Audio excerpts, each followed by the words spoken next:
I would just invite you all to stand for our opening karakia, please.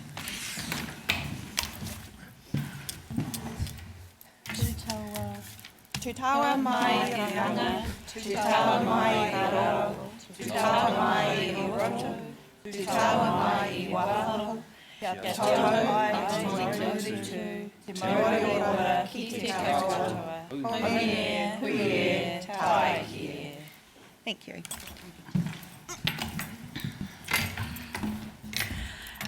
So we have Adele and Gary back at the front here to lead us through our continued deliberations today, and I would just like to say thank you and acknowledge, I know they've been working last night to pull together the information that we will require to actually start making our decisions today. So Adele and I have pulled together a bit of a plan as to how we progress, and I would pass over to Adele to get us started. Apologies. Just Graham Taylor will be here. He's just going to be a little bit late. Morena, everyone.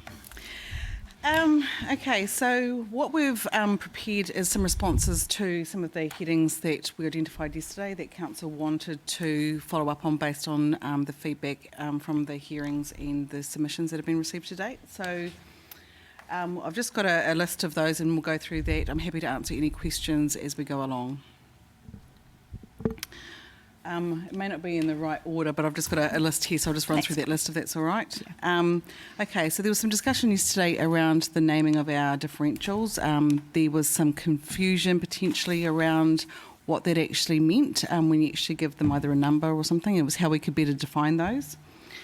So the recommendation from officers are that we move with the differentials that include rural, commercial, residential, and there was some discussion as to what that last category might be called, and that was on the recommendation in the paper. That was a new item from our consultation, which was a semi-rural category. Now we have worked through whether or not we define it as limited services as requested by Council. However, when you start getting into that limited services category, it starts to become quite complex based on where you might be located and what services you might actually receive. So we felt that the best option would be that semi-rural category, which meets the requirements for the best part of those other groups that weren't receiving the full services, which includes the curbside and then the lighting in some areas for that semi-rural. You do have areas such as the mayor's identified before for the hill, for example, where you don't have footpaths. So to get into that very detailed level becomes quite hard to run administratively. So the recommendation from us is to keep with that high level categories, but I think everyone can probably relate to them. Okay, so just opening that up for Deputy Mayor Brosnan. Thanks, Adele. Just a couple of questions. We had discussed calling it rural and rural commercial. I wonder if you could comment on that, and also the utilities category. So for the rural, and then you could have rural commercial or rural residential, we felt that it was probably best just to keep with that overarching definition. So where you've got a rural commercial activity that was currently located in, say, a rural type area, you've got some activities that are happening out in Bayview, for example. We felt that they probably still fit within the classification and the definition of commercial, rather than trying to break it down further. And so one of the sort of concerns I had with that is we did have submissions from the Miani Hotel, which is again a slightly different situation to perhaps one of the service stations in Bayview, and we did also have another written submission from a Miani resident who runs a nursery from their property.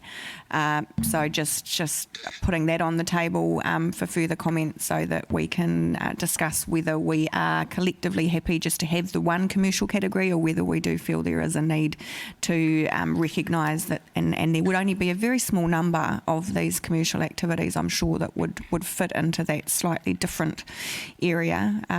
So just open that up for further conversation. Councillor Simpson. Thank you, Your Worship. I think you could see me leaping at that one. So we stick with these rural and semi-rural. So I'm a landowner who runs an orchard. Am I semi-rural, rural, or am I rural? Yeah, the whole point of the discussion yesterday was making even the label of the differential simple and easy to understand, because that's the starting point. You know, the first thing these people see is the rating classification on their rates form. It's either a number or it's a classification. We need to make it simple, because that's the first time we get their heckles up. If they can't understand what their label is, then we're expecting them to understand a highfalutin explanation of what that means and how they can then self-determine. We need this to be really simple. I just don't think we're seeing any movement here. So one of the suggestions you'd made yesterday was for a rural residential naming category. But I was quite happy with the suggestion from Councillor Crystal that perhaps we call it a, semi-serviced or limited service. Because again, it demonstrates that some properties have limited services, whereas other properties in town have full services. But it's about just making it clear that, you know, if the business or the activity or the residence is in the rural area, what does rural versus semi-rural mean? Is it a distance thing, or is it a services thing? And if it's a services thing, then let's make it really simple. Through you, Madam Mayor, for me. So with limited services would also include those properties on Napier Hill. Again, that's coming back to that discussion or that question around what does limited services mean, because there are a number of exceptions to that rule. And so that, although it may seem simple on the surface, it does actually create additional confusion, because those properties would fit into the definition of limited services. So then we're looking less at a geographic nature of these properties and more at the services that are received by them. And, you know, for instance, if a property doesn't have a street light within 50 metres, does that become limited services? It creates more questions than it actually answers. And so with what we're looking to achieve through the differentials is, if you've got a rural property that's got agricultural activities that are performed for commercial purposes, then you become rural. If you don't fit into that, you would otherwise be potentially semi-rural. And so in your situation, if your property is under 5 hectares, then it would be a semi-rural property, but you would still have the availability of that rural remission as a result. Again, Madam Chair, why does size, might sound a little bit obscure for some, but how does size matter? It's the purpose of the use of the property, surely. Although we have included in the policy that size as part of how we... I made that point yesterday as well. Yeah. Deputy Mayor Brosnan, did you have a question? Yeah, I just had a question of clarification. Sorry, Gary. You mentioned that, for instance, it brings in complications with properties on the hill or street lighting. You mentioned those two examples. I didn't believe we were changing the definition of what limited services would be from semi-rural. We're just talking about changing the label, and the definition was access to both of those key services. So how does that bring in extra complications if it's just the label we're changing? Well, if we're talking about clarification of the label, what does limited services mean? And my argument is it actually creates greater confusion in terms of that differential, excuse me, than, say, a semi-rural label would. So, Madam Chair, can I just seek further clarification? So, under the using the definition as opposed to the title, a property that's got an orchard or is running stock but isn't connected to council services, how would they be classified? There would be two things we would look at there. Sorry, through Madam Mayor. So the first one would be on the size of the property. If it's over 5 hectares, it would become rural. If it was under that, then we would be looking at semi-rural, but we could apply the rural remission on that property. So it would still be defined as semi-rural, but get the treatment of a rural property. Confusion, Madam. Councillor Crystal. I thought we discussed that the definition of whether it's semi-rural or limited services was if they didn't receive sewerage and water. So this limited service only related to sewerage and water. So that's how we've defined it. That's how I understood it. So whether it's semi-rural or limited services, it still means you don't receive sewage or water. It didn't include the other things. Is that right? The definition we discussed Yeah. for that differential was Yeah. based on whether they were connected to the Yeah. city water and sewage supplies. Yes. So just through the mayor, so given that we're looking at the titles and not the actual definitions in this discussion, I think we can probably put this aside and we will come back with a definition for another discussion as part of the deliberations today, if that's okay. So we can get that done during one of our breaks. Let's move on. I thought we already had the definition quite clear in our. So yeah, the title, and then that follows with the Right. definition that runs with that title. Okay. Councillor Brown? I think I'm still leaning in favour of the 4 categories that Councillor Simpson suggested, because to me it is just really clear. And I know you've done some analysis and said that there was some areas in Bayview which we thought should fit the commercial category, but won't if we did a rural commercial. But wouldn't Bayview, the township, be classified as urban? So wouldn't they fit into urban commercial anyway? Like BP, for example. So, through you, Madam Mayor. So for those properties, absolutely, they'd be just considered standard commercial. Urban commercial. And for those residential properties within central Bayview, sort of just on the main North Road and sort of around that 4 square area, they'd be considered residential Okay. because they do receive full services. Okay, so following on from that, what are the reasons why a rural commercial group wouldn't work? If I may speak frankly, if I was a business in town, like a hotel or something, I would just move a few kilometres down the road and get much cheaper rates. There's a competition element to it that you could say there's a competitive advantage of not being within that immediate CBD because you get lower rates.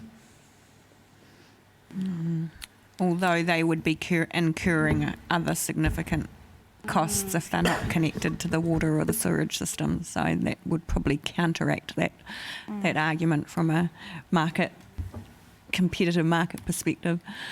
Yeah, and if we are talking hotels, no, don't worry actually.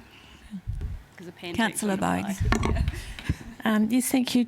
I'm just not clear. There were 4 categories sent out, in our papers and the agenda, and I'm just wondering, have those changed after our discussion? Are you proposing changes to those names, or are we just clarifying what they mean, or is there another? I'm just not quite clear what we've come back with, or what you've come back with. So, through you, Madam Mayor. So at this point, we're looking at those 4 differentials with from what I understand, we've agreed on the definition for that 4th differential, but just not the label for it. The semi-rural. The semi-rural We don't- limited it's not called that. services. So currently the recommendation from staff is that we have the 4 Or as, differentials with slightly the different names. reintroduction, or the new one being that semi-rural or limited services name. We had raised yesterday the possibility of that rural commercial differential, and the advice we're receiving is that we should not progress that particular category. There's also the utilities issue, which we'll deal with that separately because there's some additional information to wrap around that. So just another question, please. Would this change in any way the situation that the submitter who didn't come, that's got a business in Miani, would this definition change that at all? No. No. So through you, Madam Mayor. So I know the property in question. I've actually had quite a few discussions with the lady. So in that situation, with their property, we're looking at predominant use. Most of the property is actually residential, and only a small part of it is for business activity. And so in that situation, if we did have that 4th differential, then they would sit in that category. Yep. Okay, so that particular property would then be defined into that semi-rural / limited services. That's correct. Okay. Oh, sorry. Councillor McGrath. Throwing stuff out there. Urban residential, other residential. I think that's probably a little bit ambiguous, just my personal opinion. I welcome for others' thoughts. Councillor Crown. Oh, what we've got, okay. I keep thinking, what's in a name, and keep it simple. I think the key point, regardless of a definition, is when someone looks at their rates bill, that they go, well, this is mine, this is me. I identify with this, it makes sense to me, it's very clear. If I opened it up and I saw rural residential, and I lived in the country, or what I term to be like Bayview or Meani or something, I'd be like, yeah, definitely, that's me. This makes sense straight away. And so I think that's actually the whole purpose of trying to name the category, is so that people can easily identify it. So, yeah. Councillor Crystal. Back to the rural commercial, if we've got the definition of no sewage and water, and we've got commercial properties that have no sewage and water, they will argue that they fit, even though they're commercial, they're still like the residential people who we've given a differential to. That's how I see it, because we're sort of doing it for one group and not for another. Thank you, that's in line with my thinking. Yeah. Councillor Brown. Just thought I'd check my thinking was in line with others. The rural commercial category would be in place of the current rural, wouldn't it? So that they would get the lower differential. So currently there are some commercial ratepayers in rural communities that have been being charged under the rural differential, not commercial.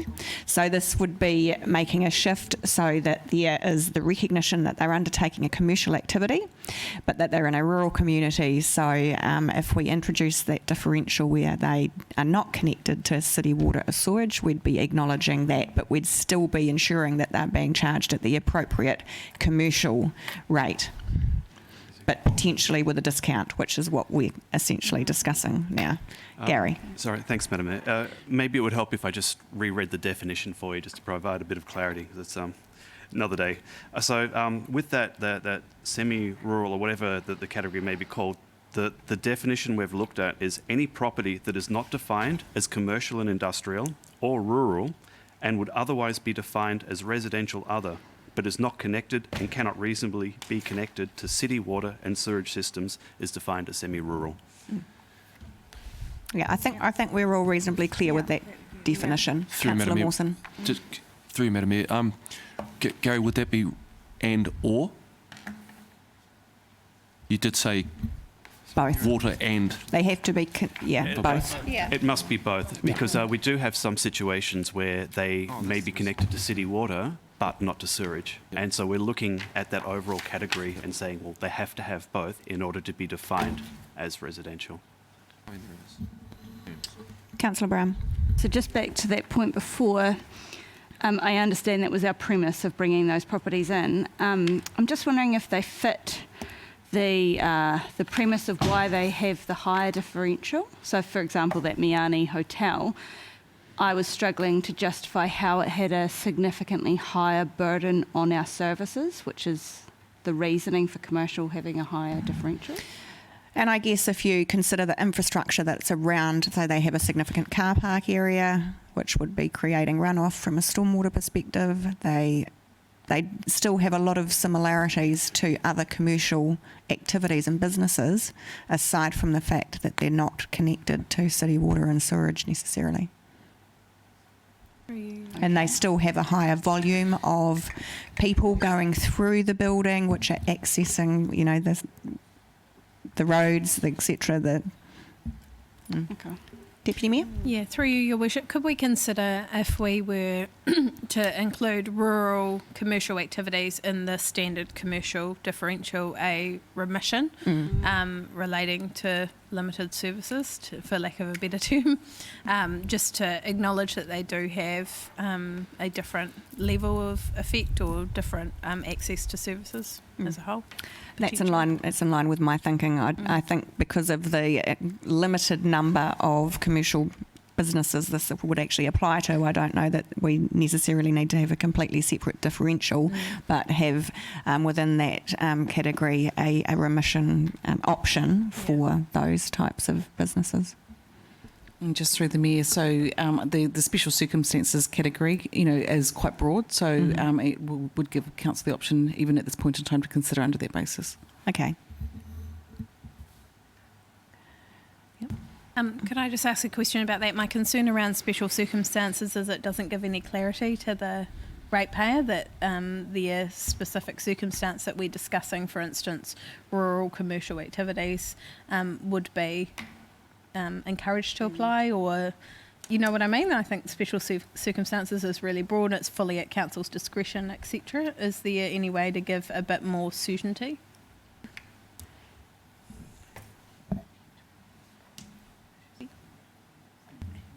Because I think it's also that special circumstances clause that could be utilised by the likes of Friends Bush. So, and as we heard from biodiversity, perhaps if there was a little bit more explicit language around what types of properties could apply for that remission, that would be very useful. Actually, the wording of remissions might be a good thing to discuss. Just through the mayor, we've just identified that there are 15 properties that are ex-county commercial, and then you've got 12 properties that are Bayview commercial, and some of those are the ones that may be impacted. So we are, like you say, then there's not a high number of properties that may be impacted, and we can look to see, that definition, enhancing that definition for those properties. In terms of the special circumstances and having some more clarity around what would qualify potentially for that remission. Okay, great.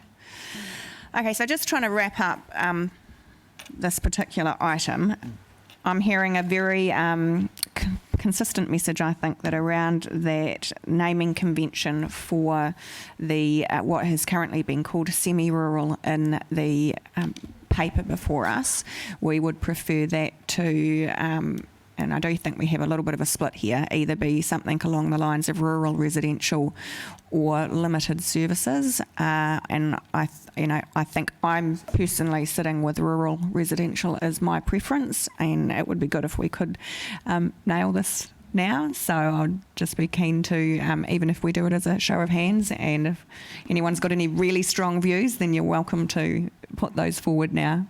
Question of clarification, semi-rural or rural residential? Rural residential. I'm happy. Okay, all those in favour of rural residential? Excellent, thank you. So that means that we have essentially landed with the 4 differentials being rural, residential, commercial and rural residential, and we will have a separate conversation about utilities when we come to that on our list.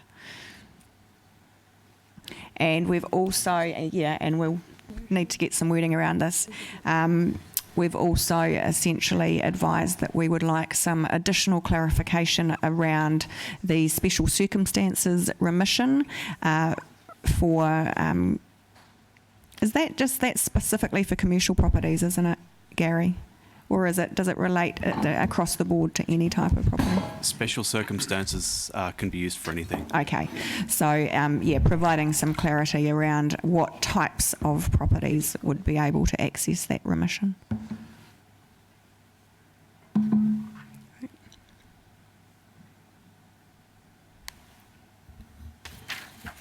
Sorry, the other bit for noting there on the board, Helen, is that we will look at the description in our rates remission policy around special circumstances.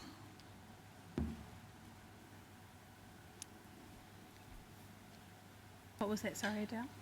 So that we'll look at the rates remission policy and include some more definition in the special circumstances area for those exceptions that don't meet So those 2 key ones that we've talked about, the SNAs and the rural commercial. Yes.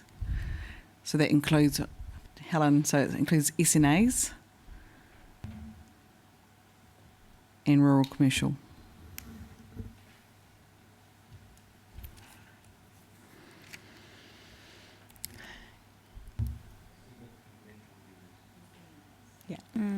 Great, excellent. Okay, we'll move on to the next. Can I just, can I just get one clarification? With a remission, the person then has to apply for that. Do we indicate to them that that's available to them? Because to me, if we're going to do it and be supportive of these people, we need to indicate to them that that's something that's available to them. So since there's only a few properties, when we sent something out to them about rates, would we include something telling them that they could have qualified for that?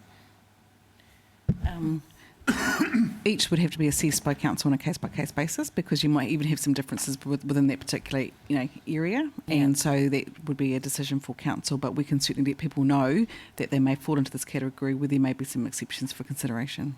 Thank you. Through you, Madam Chair, and just to clarify an extension to that, they would make that application annually, or can they have it as a permanent application? How would that apply? Sorry, through you, Madam Mayor. There is an ability for council to make a decision to say that a remission can stay in place until such conditions change. Yep. Yeah, I think we have to make it easy. Yeah. I've just got a wee question. All our sort of fruit and veggie stalls, say like Dalmiani Road and stuff, where do they fit? Through you, Madam Mayor. That corner there with the Miani Hotel, we've got the filter room, we've got those fruit and veg stores, we've also got a dairy and a few other little bits and pieces. We took a look at that because that was a prime example of what we're looking at in terms of exceptions to the rule. Most of those fruit and veg places, although they're under 5 hectares, grow a lot of their own crops, and so they would have that farm or that rural remission available to them. So they would fit into that lower, that 85% category. Okay, so they wouldn't be classed as commercial. That's correct. Okay. It's just so I think in Bayview there's a fruit and vegetable shop that doesn't grow its own, and it's just sitting on a corner on its own. So where would that sit? That property, I believe, has full water and sewerage. So that would be just a standard commercial operation. Oh, Right. hang on a second. Sorry. Are you talking about the one that was previously the Orchard store, or the one that's further up the road? One by the corner by Rogers Road. I just Okay, yep, that was the one I was talking about. Okay, so we will move on. Adele. So then there was a request to look at the differentials for the commercial, and looking at the moment we were consulted on 250%, and we requested to look at moving that to 260%. So that was provided as a handout to you this morning, and I'll let Gary talk to that one. Could we please share my screen now? Thank you. Now, the question is, would you like to look at the modelling with the fourth differential or without the fourth differential? With, please. With the fourth differential? Because every time we look at another option, it creates further iterations or variations on that. Okay, so this is with the rural residential differential. So what I've done here is we've looked at each old category, because that's currently what we're looking at. It's just purely a proposal. So the first line for each category, say for instance residential, that is at the previous 250% for commercial industrial. Then the second line below it is at the 260%. I've also phased the change over 3 years to reflect the discussions by council. So in this first situation for residential, the net impact at a 250% rate for commercial would be a decrease of 0.36% in overall rates. When we look at increasing the commercial to 260% from 250, we see that that decreases 1.23% over 3 years, so a variance of 0.87. Working down the list, commercial, industrial, naturally, it has originally there was a 6.22% decrease over the 3 years. That drops down to 3.81, so it loses 2.4% of that decrease. Probably the ones you'll be interested in seeing are more of those rural properties. So ex-city rural residential, they benefit by an extra 4.28% because originally over the 3 years their rates would increase up to 20.48. If commercial is at 260%, it increases to 16.2%. And similarly, as we work through ex-city rural, they gain 1.75% over the proposal. Ex-county rural, 1.13%. Naturally, with the commercial in those areas, they still stand to lose because they would have higher rates compared to the proposal. Rural over 5 hectares, they gain 1.23%. Bayview, 1.16%. So the impact really is with an increase in the commercial rate, the commercials would naturally pay slightly more, even though it's at a decreased rate, and those rural properties would benefit by a little over 1% compared to the original proposal. Ask a question. Thank you, Gary. And just including the semi-rural differential, I assume you've included that at 92.5% in this modelling? That's correct. I created 2 models. One of them was without that fourth differential, and one was with it, just depending on which way the discussions were going today. I wonder, Adele, if it would be useful now to actually discuss that percentage that's being allocated to that rural residential differential, because that will obviously impact the rest of the decisions that we make today. And just through the mayor, so in relation to coming up with that percentage, we have had the team look at some of those costs that sit in behind for limited services. But the more you start to delve into it, it becomes even more complex. So if you're thinking about, for example, where you've got, say, the Juvistown people who may not receive streetlights, for example, but they will be accessing streetlights when they go into the city or visiting other neighbourhoods, and will receive some of the benefit from the wider community having that activity. And that's how we apportion some of those costs fairly and reasonably across every ratepayer. So when we actually looked at that and tried to break that costs in those limited services down, it became quite complex. And so therefore, to try and come up with the breakdown of those costs that support the percentage that we're proposing becomes quite difficult. So therefore, the proposal on the table is to recognise those differences, that they might sit somewhere between the residential and then the rural, that we came up with that midway point, which was then recognising that difference, and so moving that from between the 85 and the 100% that the residents pay, to recognise that differences in the services they receive, as opposed to them building it up with the calculations that sit behind it, because it becomes quite complex. So opening it up for conversation, and I agree, acknowledging Adele's comments that I think we did say yesterday we appreciated it would be incredibly complex and difficult to try and untease and pick out those services and how they relate to the individual properties, etc., and also needing to be very aware of the fact that all of our community access the roads that lead into town and walk in the footpaths in town and use the streetlights if they're out at night in town. So it is very difficult to try and actually, I think, come up with what would be considered to be an across-the-board fair and equitable percentage for the many, many different types of properties that we have, but would be very keen to hear others' thoughts. Deputy Mayor. I could start off again. One of the concerns I have about giving too big of a discount in this space, and why I'm reasonably comfortable with the 92.5, is that, you know, the only arguments around limited services that make sense are the roading, the footpaths and the lighting. We know that roading in rural areas is significantly higher cost to deliver, and so it's naturally subsidised by being part of the general rate and having everyone contribute to the rural roading projects that do happen, and we know there are lots on our books.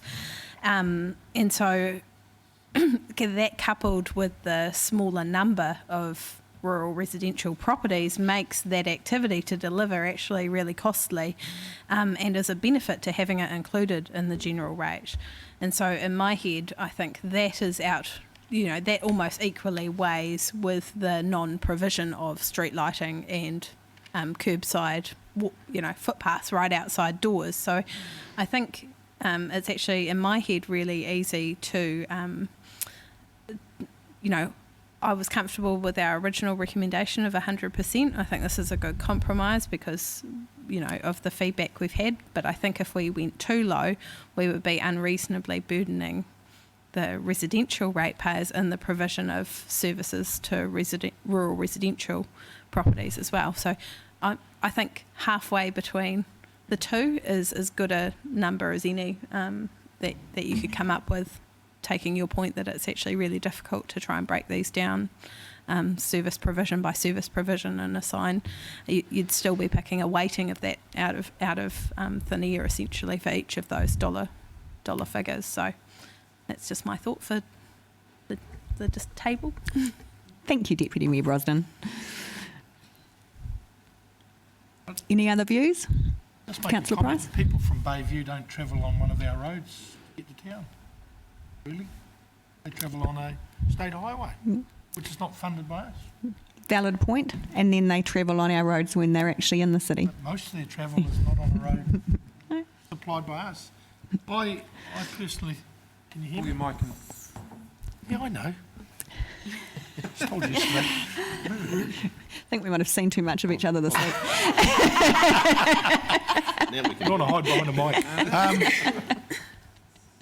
So the fact is, I've listened to what Deputy Mayor said, and I just think that the roading one is not a great argument for Bayview. And I think there's one presenter yesterday that lives on State Highway and drives on the State Highway. And there was a comment made yesterday, Bayview is, if you drive through Bayview, it's not like the city. And I think that it's a little rural village, and I think that they probably deserve a little bit more discount than the 92. I'm not saying go back to 62, is it they're paying, or 60? I would have thought splitting the difference between 100 and that might be closer. As a thought. Councillor Simpson, then Councillor Tapani. Well, I'm happy for Councillor Tapani to go first. Yeah. Just so I get my thoughts out on the table. So with regards to how we work it out specifically, I'll follow the team. But following on from Councillor Price's comments around some of those differences, something we haven't really done is define what value our rural sector contributes to the city as a whole. The question I asked one of our submitters yesterday, day before, around have you seen an uptake in the number of cyclists, walkers and people going along the coast and into the rural hinterlands? We've got cycle trails going out there. We've got a number of environmental activities happening in those spaces. And so there are things that Bayview, for example, and Puketapu and others contribute to the vibrancy of our city that we haven't really sort of calculated for. And that's that rural outlook, that rural aspect. We see lots of people cycling out there. And we see, so I'm just wondering, most of our conversation is around physical services such as sewage and water, et cetera, and we're trying to find a balance between how do we rate and remission against that. but we're not really calculating the other contributions that those areas give towards the city. And so I'm saying I'm in favour in how we get to this discount, but I want to make sure that we allow for all the other features that our rural sector provides to the city as a whole, because we are only 107 square kilometres, and that gives us an opportunity to create some small pockets within that 107 kilometres that are uniquely different as they are now and can be maintained in that space potentially. Thank you, Councillor Tapani. And I guess I would counter that to say that our other parts of the community within the CBD and some of our suburbs, etc., would equally add vibrancy and other amenities to our city that are not necessarily reflected in the water and the rates and the charges. That's correct. Cool. But again, open to hearing other people's thoughts. Councillor Simpson. Thank you, Madam Chair. Just a couple of points, a couple of observations. Deputy Mayor indicated let's start at a halfway point. Her halfway point was from 85%, but we've got to remember we're dragging some of these people from 63%. Further to that, following on from what Councillor Tapani expressed, I live on a rural arterial route, and I'm sure there are a number of those, and I can absolutely assure you, without doing a road count, that there are more people leave this town heading into the country in the morning and come back down the road in the evening, which indicates to me that that's urban people leaving for employment and returning to their homes, then the composite would be accountable. And so I think we need to rationalise this discussion by saying, actually, it's a two-way street, and actually, who is getting the better deal here? And while I agree with the sentiment around roading and street lighting and things, bearing in mind that traditionally in the rural environment, street lights were simply on road corners, so that you knew at night that there was an intersection coming up, so that you didn't go at 100 miles an hour in case there was someone else coming through that intersection. That's why street lights were put at intersections in rural environments years and years ago. And that's still the case, actually, because a street light was recently put into the intersection since a new road was installed. So that case must still be the point, although I'm no expert in that. But the other thing I would ask us to also consider is bearing in mind that some of the other services that are covered in general rates that are formed by the value of your land is apportioned by the value of your land. We will still see some of our rural folk paying more to go to the library and the subsidised swimming pools than the town folk simply by the value of their land. So again, we have to balance this situation. What is it that we're what is the pivot point? And if we're not removing some of those things from the openly general rate by creating fixed charges around them, then we still see that inequity forming. Councillor Brown. I suppose to speak to Councillor Simpson's last point, we do have to realise that rates are essentially a wealth tax, and they are based off land value, and that is how they are calculated. I was particularly interested in that in terms of one of the submissions yesterday where they proposed that part of the reason historically for the discount was that sort of vertical equity coming in to kind of go closer to where you're heading, where a discount was given to counteract the significantly higher land values of rural properties, which is why I asked for some further information on that. And I wonder if now might be an okay time to get that information, because I think that leads into this discussion. Absolutely. Through you, Madam Mayor. I have prepared some information on that.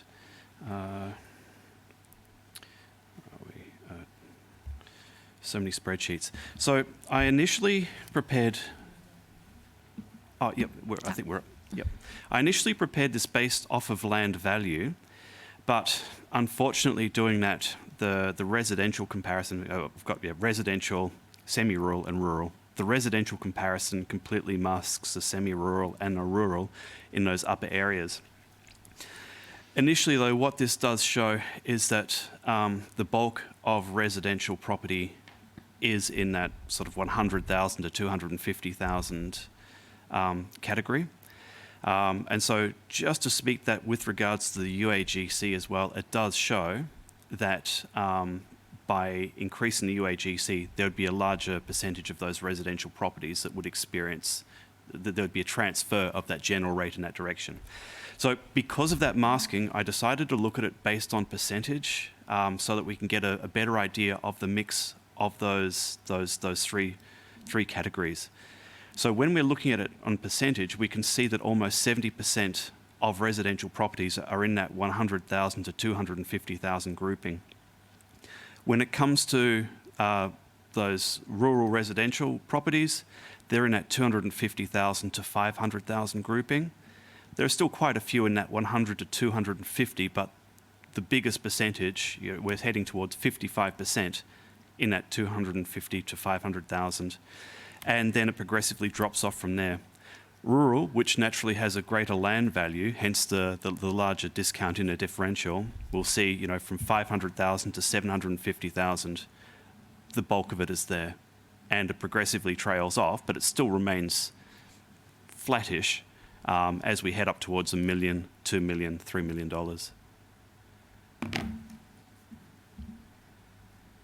That's very, very useful. Thank you, Gary.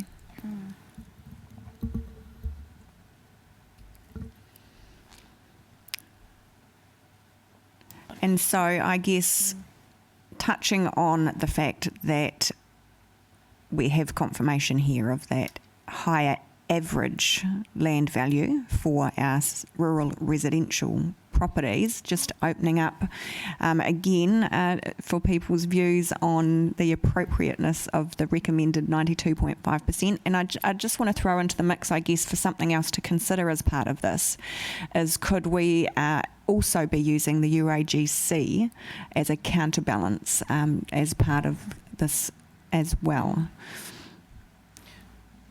Councillor Simpson. Madam Chair, if I can, I just want to put some context around that. Although we look at the rural land value, I think we have to look backwards before we look forward. Many of these people bought their land when they were worthless. Rural land had very little value no less than 15 years ago.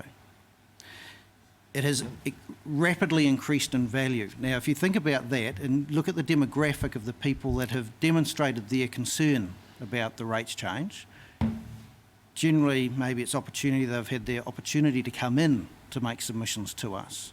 But I would suggest to you there's a fair number of them that bought the rural land when it was cheap, raised their family on the rural land. The children have now left, so they're empty nesters probably, and they're now heading into retirement. They're asset rich by virtue of this magical number that increased the value of your land, but they're cash poor. And I think we have to be really cognisant of that fact. We've seen it before. This city went through the same issue in Waghorn Street in West Shore, when values in that area became cheap. Well, no, what's that word? Chic, that's the word. And suddenly everybody thought that Waghorn Street should be the most expensive property in Ahuriri. And suddenly we drove retired people out of their family homes that they've had for a very long time. So we have to be very careful about looking at land value and assuming that people are wealthy. I agree. And I guess that's where my suggestion around how we could utilise the UAGC as a lever to counterbalance that in some way. And I guess, Councillor Simpson, I would be keen to hear your views on an appropriate percentage. For the UAGC? No, for the rural residential differential. Well, again, I think I was very sympathetic to the point that Councillor Brosnan made around where it currently, or where it's looking at the moment. I don't think it's far wrong. But again, as I say, it's about the disproportionate, because of the land value, that the other components of the general rate means that they're paying higher for services like the pool and the library. And I think those are the things that I think we have to be very mindful of. It's why, because they have a high land value, should they pay a considerably larger proportion for sharing a fixed service. The parks and reserves I don't have an issue with, because anyone can use them at their leisure and use as much or as little as they like. But there are some of our services that we offer that are fixed time frames, fixed services. Why should they be paying more purely and simply based on their land? And I appreciate, but it would be taken the wrong way if I said this is a wealth tax because of where I sit. But that is what it is. But we have to be very careful about how we then classify who's subsidising who for what services. And I think that's an argument we need to try and I'll avoid. just go. Councillor Wright has indicated, and then Deputy Mayor Brosnan, and I see a couple of others here too. I agree with everything Councillor Simpson has said, and I think the struggle is what number do we strike, and if we are happy to leave it at the 92.5, then what is the next trigger or mechanism that we can use to smooth that? Because I don't think we want to leave the situation as it is. There's definitely a mood around the table to smooth this, so I'm going to have to rely on the council officers to help us out with that, because I think if it is the UAGC that we use, then we do that. If that's not the way we do it, then we might have to lower the percentage, but I don't care how we do it, but I think we're all saying that we want to smooth this out for those people somehow.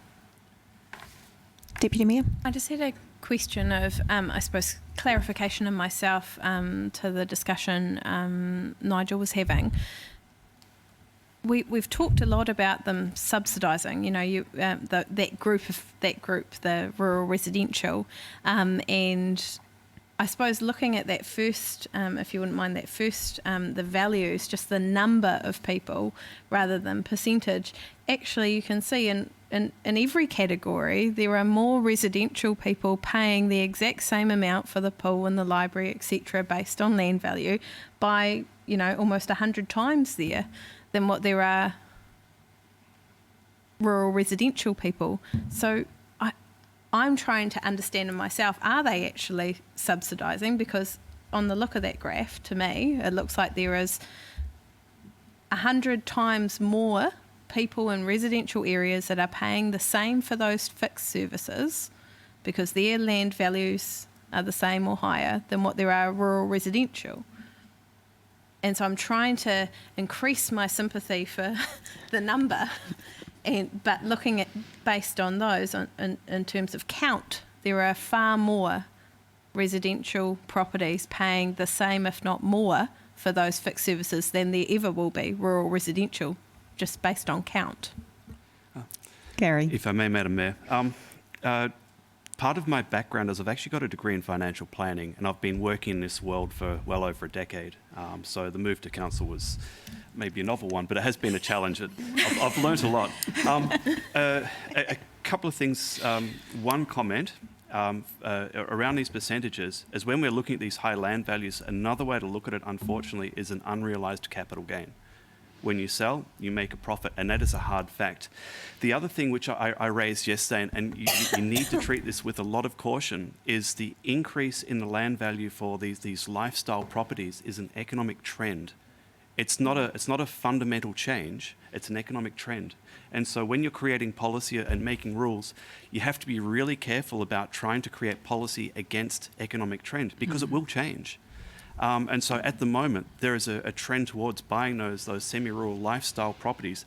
People are willing to pay a premium for the attractiveness of it, even though it's away from libraries and the roads aren't so good, and they may not have water or sewerage. They're still willing to pay that premium because there's an attractiveness around it. But it may change. I don't know when that's going to happen, because this pandemic has created such an unknown, and I'm finding it really difficult to predict. The maths doesn't look good at the moment. But it will change. And so when you create the policy, you need to think long term, 10 plus years, not the next 3 years. It's a hard thing to do, I do appreciate that. And there are outliers and people that do experience difficulty from it, but the diverse nature of property creates those challenges. And so it's trying to create a best fit for everybody. So I'd just like to put that into the mix. I'd be keen to hear Councillor Mawson, I was going to say, from someone Through Madam who Mayor, hasn't spoken just following yet. on from what Deputy Brosnan said, one of the reasons we're here is to actually, in one group that's not been properly represented here, is actually the other ratepayers, the people that have been paying just probably a little bit more than they should have been over the last wee while. And just looking at that graph as well, what I see there is the fact that it actually shows us that. I appreciate that we're spending a lot of time on trying to smooth this out, and I fully agree with that, but also not forgetting the reason why we're here, and that is to smooth it out for everyone else as well. So that, again, I looked at my rates compared to other people's rates, and it was quite astounding as to, with the land value also comes quite a lot of size to that land as well. But I appreciate the other side and the empathetic side, which is that some of those people through the district plan can't actually subdivide. So, yeah. And I guess, thank you, Councillor Mawson, that would be a good time to actually just draw everybody's attention to. Of course, we did do a wider survey of our broader community around this policy, and it's included in our reading today. So that does take into account the views of a lot of our community who didn't actually feel the need to make a submission as such. However, they have engaged in a survey. So I'm sure you've all read that, and it does show that there are a number of people in our community that were quite happy with the proposal as put out for consultation. So thank you for bringing that balance into the discussion, Councillor Mawson. Councillor McGrath. Just through the chair. This is some good debate we're having, but it, to some degree we're almost battling urban with countryside. But we have the same battles within our own suburbs and within our own neighbourhoods. You know, my neighbour's land value was a little bit less than mine. I can't subdivide my house either, my property in Onikawa, yet they pay less rates than I do. So the battles throughout the whole city, but we have to remember that we're a community first. And there will be some swings and roundabouts, and there is no exact science without spending billions of hours and dollars to actually narrow it right down. I think one of our submitters mentioned it yesterday that there was no criteria for how we came up with the exact 92.5 or whatever it was. But I think it would almost be impossible to do so without having everyone in here saying, well, actually I don't use the pool, I use the library. So somewhere in there we just have to land. And it will never suit everyone. But as a community, we have some wins and losses, some swings and roundabouts. I looked at an example yesterday or the day before, someone telling us, well, they don't get water. They were sitting in a council facility having a glass of water. Someone has to pay, the community has to pay. And that's part of living in a town or a city or in a community. So I think we're getting there, and it's important to have this debate so we don't leave anyone out. But I think we're getting there. Thank you, Councillor McGrath. If I may, Madam Mayor? Oh, just quickly. I did actually do a bit of work in the background when I was looking at those percentages. And so typically somebody in town that sort of fits into that rough category of sort of between 100,000 and it was actually around about 450,000.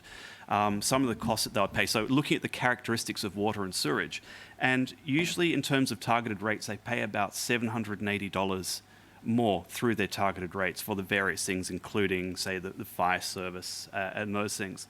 Now, if we were to apply that 92.5% against similar properties, they would likely see a decrease compared to our proposal of a few $100s. So we're getting up close to that $1,000 mark. And a lot of the discussions we saw, and through some of the submissions, that's kind of the gap that we're really seeing in the annual maintenance of some of that infrastructure for these properties that don't have water and sewerage. And so that's partly where we were looking to sort of land with that 92.5%. So there was analysis behind it. I couldn't account for the outliers because they're just too far. I mean, when we're looking at a couple of $1 million property, the numbers are completely different. So I was looking for the greatest commonality when doing that work, and so that's sort of where I landed. Is there's about $1,000 difference, including the reduction in rates, plus the additional targeted rates between the two. Okay. Thank you for that, Gary. That's useful.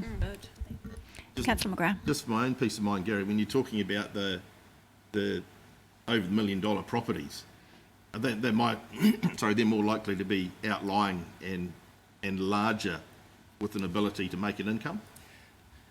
Through you, Madam Mayor, Offset? absolutely. So those ones will be for commercial agricultural purposes, yes.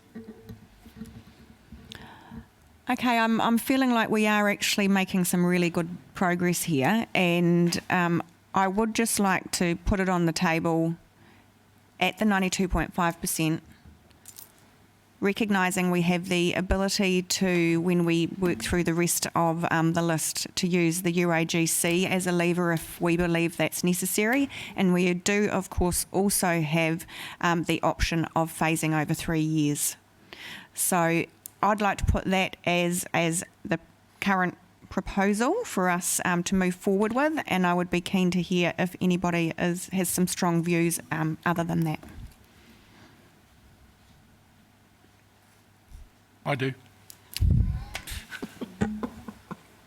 Noted, Councillor Price. Are you going to expand on that?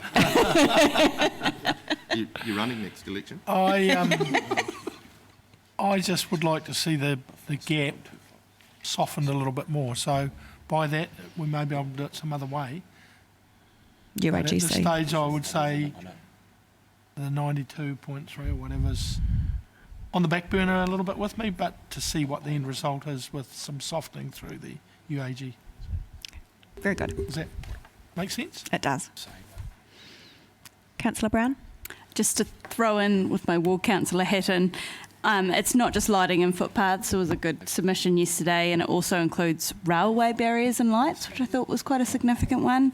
Cycle lanes, gutters, berm markings, berm maintenance, road marking for parking, etc., etc. So there is a bit more than just the few little things. So just for people's thoughts. Yeah. And I guess, you know, as has sort of come out in the conversation and discussion today, it is incredibly complex. With a whole array of layers that tie into it. So, Councillor Simpson? Yeah, just through you, Madam Chair, just to follow on from that, that has been part of the commentaries. It's not so much necessarily about the tar seal, it's about the maintenance of the road reserves in the rural areas. And some, one of our presenters didn't say during his presentation, but certainly said afterwards, that he followed the contracted operator 3.5 miles and he wasn't able to use the machine that had been awarded the contract because it wasn't suitable for that work. So therefore the road reserve got left unmown. So we've just got to look at those sorts of practices too and say, well, okay, how do we, you know, make a silk purse out of a sow's ear in some cases around some of the levels of service that we offer. So again, by shifting the rates differential to a closer to 100% from where it previously was, I think we've got to then look at any previous, unconscious bias around the way we look at our levels of service and make sure that then as a council we're being honest with ourselves, with our staffs, and we're treating our residents in more remote areas with higher levels of service to quantify the closer the differential is to the 100%.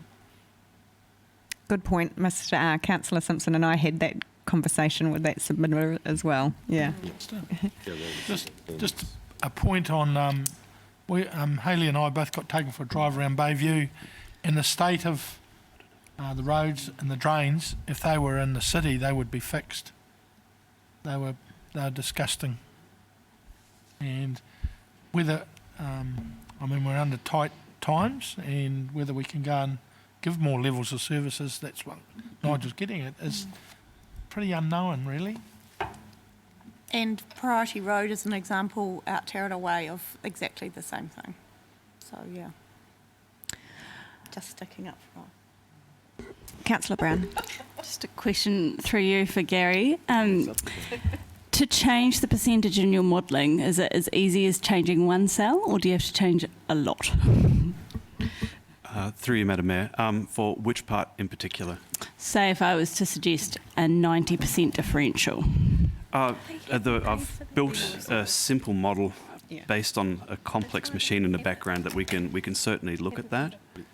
Yes, we can look at the differentials, we can look at the UAGC, so we can do it all live. Okay.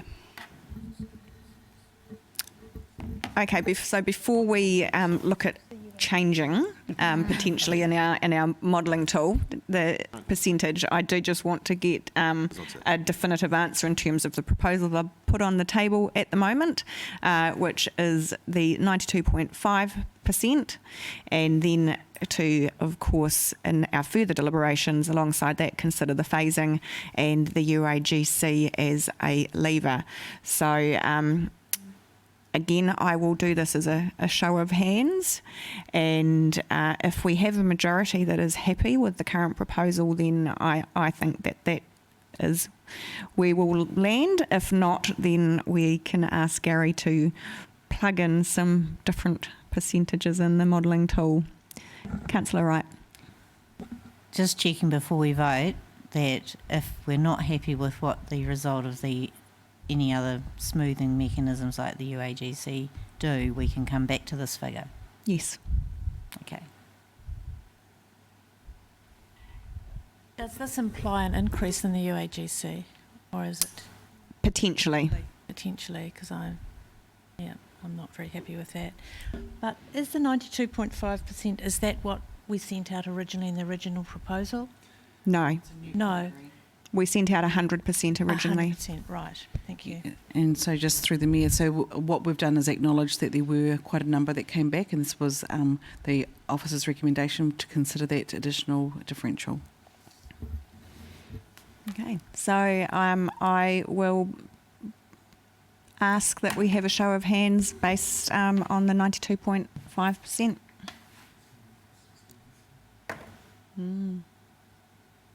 I think we're looking like we're quite split.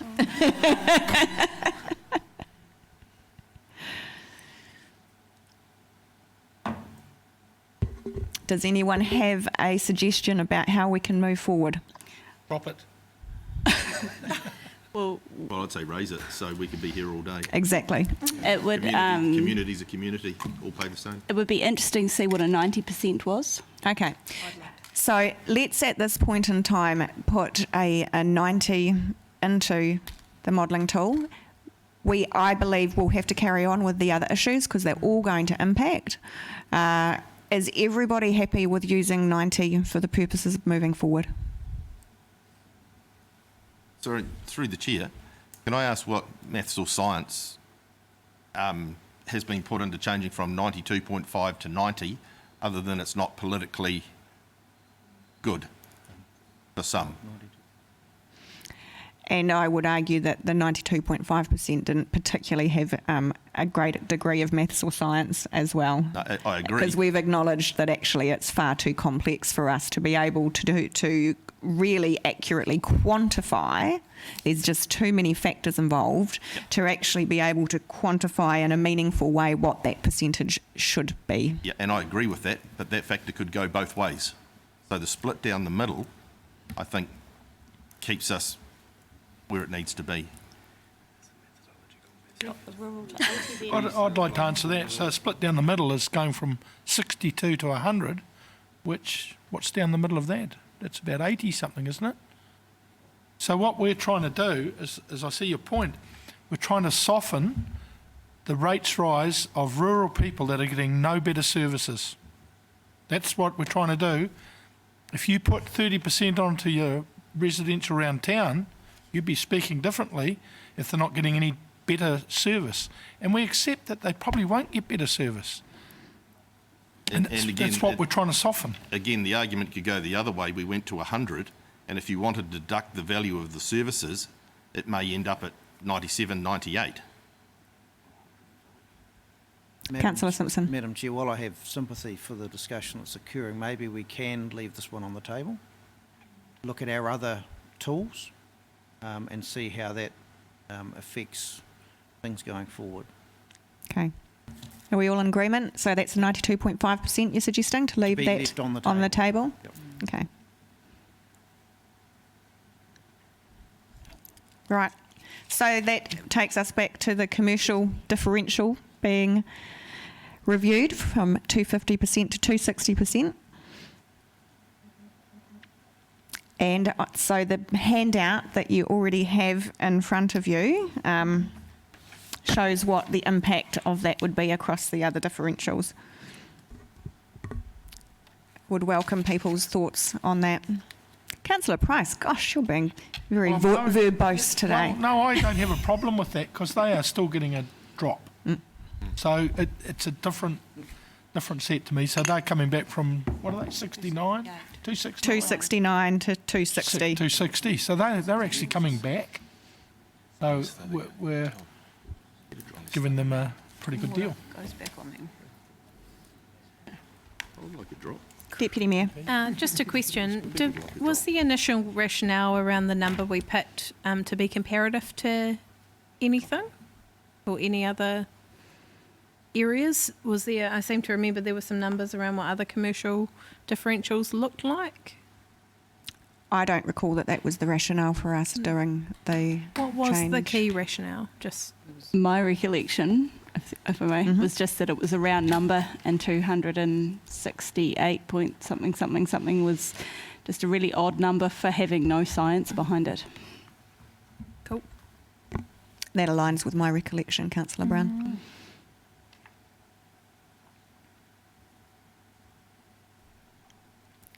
Any further views before we make a decision? So we have on the table that we are intending, and again, I know we have to look at how this all comes out at the end, but at this stage it is a 260% differential for commercial.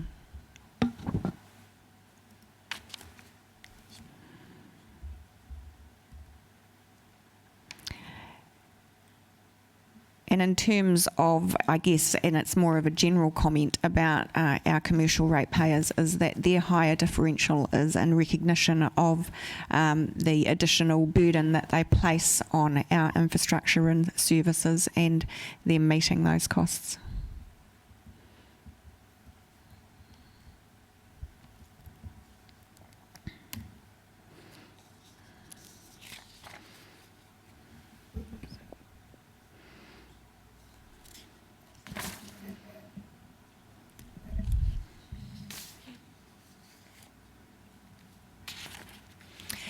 Dale, can I just suggest that we leave item 5 just as more of a general discussion at the end of the day, because it doesn't impact on the modelling in any way, and we move on to the next. Thank you.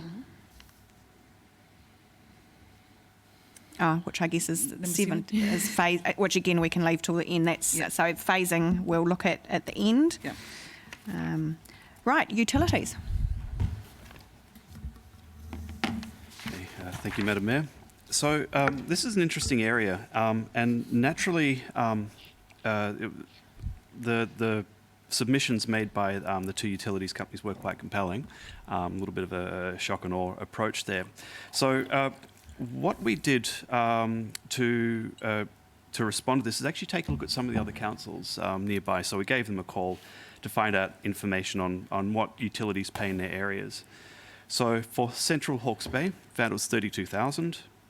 For Taupo, 35. Wairoa, 109,000. Rotorua was 450,000. And in comparison, Napier City Council is about 7. So with the proposal, should those changes go ahead, the total amount would work out to about 89,000, which in layman's terms is in the wheelhouse for what we're seeing from a lot of other city councils. Now, if these costs were passed on fully to consumers, they may see an increase of about $3.20 per year in their utilities bills.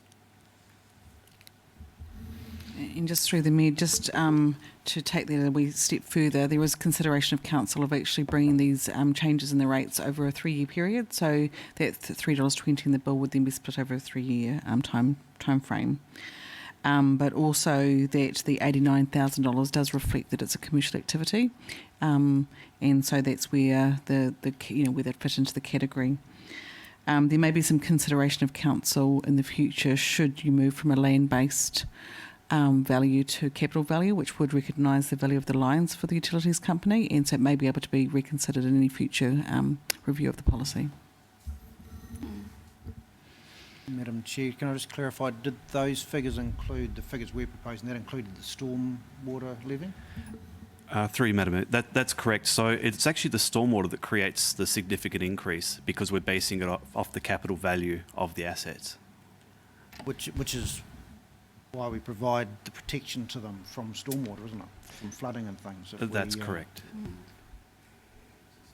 Councillor Mawson. Through the Mayor, so that the modelling that you did there and the examples you gave, most of those charges were for stormwater? Through you, Madam Mayor, absolutely. That's the biggest portion of the change is through that, because in terms of the land area, most of them have virtually nothing. Through the Mayor, just to clarify, I think you were asking how other councils Yes. charge for them. Yes. So they would be then subject to their own rating policy. So you may well find, for example, that, and I don't know this definitively, but the Rotorua example being so high may be because they use capital value in their rating policy. Through the Mayor, I guess in that instance, their submissions were fairly fair because, you know, stormwater, to sort of put it down to stormwater, charging them those sort of rates, I appreciate the comparisons. But again, if we're looking at just simply a capital rate, then that makes sense to me. But if they're being charged for stormwater and they proved beyond doubt that their stormwater doesn't affect their utilities, then I'm just sort of trying to work out why we can sort of safely say that we're okay with the stormwater when they've clearly proven to us, well, to me, that it's not. And that's a valid point, yes. Madam Chair, perhaps if I can offer a suggestion there. I pay, I think those of you that know where I live, I pay a levy to the Regional Council for flood protection. It's the same thing. We're putting improvements to our stormwater network and system, and it's protecting their assets. Is it also protecting their access to their assets as well?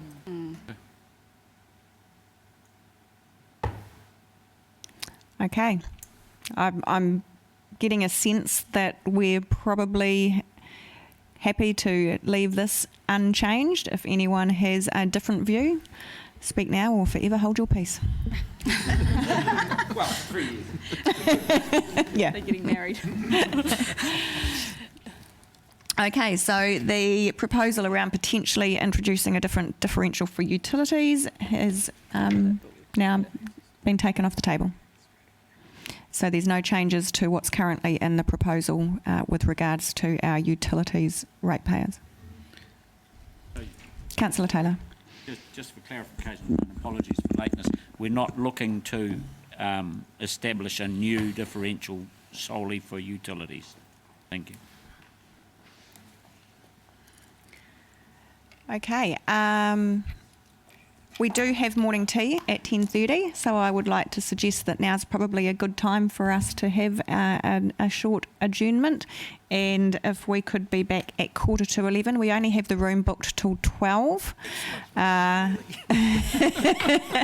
So, although, look, I'm always optimistic about getting through a list in front of you, but if we don't, then we will be adjourning and having to book in another time. But we'll see where we get to at the end of the day. But if we just have a quick 15-minute break now. Thank you.